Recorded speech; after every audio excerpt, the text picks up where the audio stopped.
संदीप, ये जो metal counters हैं, चाहे वो वेदांता हो, जेएसपीएल 525 1400 की तरफ जा रहा है, टाटा स्टील, ऐसा लग रहा है कि एक रिन्यूड इसके अंदर फ्रेश बाउट ऑफ बाइंग आ रही है मेटल काउंटर्स। और लोग बोलते रहे कि बल्क ऑफ द रैली शायद अब यहाँ से निकलना चाहिए, टॉप आउट हो रहा है। दूसरे वाले तरफ कहते हैं कि अभी तो शुरू हुई ये स्टोरी, बेस्ट ऑफ अर्निंग्स तो इससे अहेड है। आप कौन से साइड पे हैं आर्ग्यूमेंट के? मैं कहूंगा अजय कि 80 टू 90% वो कमोडिटीज में हो चुका है, क्योंकि एक ये एस्टेब्लिश फैक्ट है, जब इंटरेस्ट रेट जिस पेस में यूएस फेड आज के दिन कह रहा है इंटरेस्ट रेट बढ़ाएंगे और ईसीबी का भी न्यूज फ्लो आ रहा है, तो जब इस पेस पे रेट्स बढ़ते हैं और लिक्विडिटी विड्रॉल होता है तो इसका सबसे ज्यादा असर कमोडिटीज पे होगा। कुछ कमोडिटीज ऑब्वियसली अब इम्पैक्ट आएगा, जैसे अगर कोई बड़ा मार्केट रशिया जैसा बाहर हो जाता है तो उसका सप्लाई इमीडिएटली रिप्लेनिश नहीं हो सकता, बाजार में नहीं आ सकता, तो उसके शॉर्ट टर्म इम्पैक्ट रहेंगे।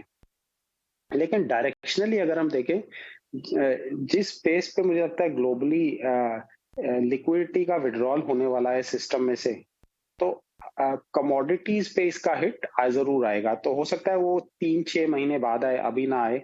तो जो भी कमोडिटी स्टॉक्स में अब निवेश कर रहे हैं उनको बहुत निम्बल फुटेड रहना पड़ेगा, मतलब बहुत केयरफुल रहना पड़ेगा कि कब वो एंटर करते हैं और कब एग्जिट करते हैं, क्योंकि कमोडिटी कंपनी, हमें आपको भी पता है अजय कि ये ग्रोथ कंपनी जैसी नहीं होती कि जो कंटिन्यूअसली धीरे धीरे करके ऊपर नीचे करके ऊपर ही जाती है। कमोडिटीज में बहुत साइक्लिकलिटी होती है, वो बहुत नीचे जाती हैं फिर वहां से बहुत ऊपर चढ़ती है। तो जब एक बार बहुत ऊपर चढ़ गई है, उस समय पे बहुत ज्यादा पैसा इनमें लगाना कोई इतनी अच्छा आइडिया नहीं है।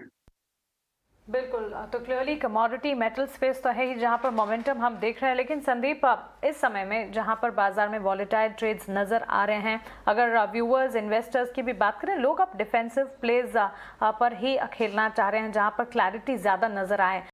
मेटल स्पेस तो चमक रहा है, लेकिन साथ साथ अगर आप देखें आईटी और साथ ही अब फार्मा स्पेस भी है जहां पर मोमेंटम बढ़ता हुआ एकाएक हम देख रहे हैं। तो फार्मा की जो बढ़त अब कुछ दिनों में जारी या शुरू होती हुई दिखी है, ये कहां तक जाती दिख रही है आपको? मुझे लगता है फार्मा अभी भी आउट परफॉर्म करेगा। फार्मा स्टॉक्स में थोड़ी तेजी बरकरार रहेगी, क्योंकि कुछ कंपनी में काफी सेल आउट हो गए थे, जैसे डॉक्टर रेड्डीज, रशिया कंसर्न्स और कंसर्न्स के कारण काफी नीचे गिरा था। मैं कहते हैं टॉप 5500 से ये सीधा 37-3800 गया था, अब रिवाइवल आया है। तो इन कंपनीज में हमें वैल्यूएशन कंफर्ट भी है।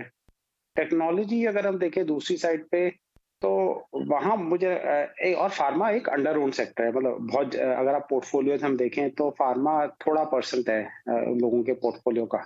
लेकिन टेक्नोलॉजी अगर हम दूसरे साइड देखें तो टेक्नोलॉजी स्टॉक्स बहुत ओवर ओन्ड है आज के दिन। मतलब इन technology company, specially mid cap technology companies की होल्डिंग बहुत ज्यादा है रिटेल इन्वेस्टर्स, पीएमएस, एआईएफ, सब म्यूचुअल फंड्स में।